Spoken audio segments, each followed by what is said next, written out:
What is going guys? Welcome for another day, another vlog mga ka-gym bro. So for today's vlog mga ka-gym bro, samahan nyo kami ni Mahal na maging fit and healthy. Yes, fit and healthy daw, char. Okay, yan mga ka-gym bro. So kami is magja-jogging papuntang bayan ng Florida Blanca mga ka-gym bro. Ayan, may pasuntok-suntok pa ako dyan mga ka-gym bro. Manny Pacquiao.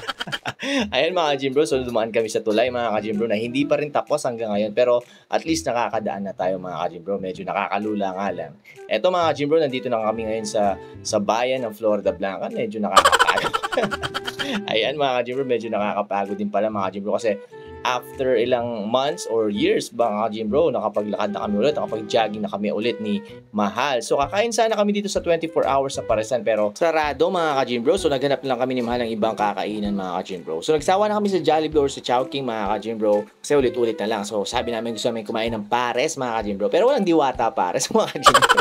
Walang overload mga ka-gym bro pero pares pa rin. So napansin namin mga ka-gym bro dito sa bayan ng Florida dito sa Orasan is 25 minutes pa lang kaming naglalakad mga ka-gym bro. Napakalapit pa lang pala noon mga ka-gym bro. So natanggal pa yung syntax nitong babae nito mga ka-gym. Inutusan pa ako mga ka-gym bro. Ayan mga ka-gym bro. Nilalagay natin yung tali ng sintas ni Mahal. Tali na sintas o tali na sapatos. Tali na sapatos ni Mahal. Yan, naghahanap pa rin kami ng mga kainan natin mga ka-gym bro. Paresan mga ka-gym. So nakita namin to mga ka-gym bro dito sa Florida sa may papasok na Fortuna. Pares King. Yan, naghanap na tayo ng mga kain. Meron silang lugaw, pares, of course, yun mga ka-gym bro. Tsaka tapsilog. Yun, in order ni Mahal is tapsilog, sa akin naman is pares. So ayun, hinihintay natin yung order natin mga ka-gym bro. So ayan, parating na mga ka-gym bro yung order natin. So tamang hintay lang kami ni Mahal dito. So eto na yung order natin. So ayan, di ba? Mukhang masarap. So tikman natin bakit ba pinagkakaguluhan tong pares na to mga ka-gym bro. Ano bang meron sa pares na to? So ayan, tignan nyo mga ka-gym bro yung itsura. Kung mapadpad din kayo sa Florida Blanca, try nyo lang din. Hindi siya only rice mga ka-gym bro. Okay, so 70 pesos lang siya. Tapos yung tapsilog is 90 pesos ata. So ayan mga ka-gym bro, try natin first bite. Ayan.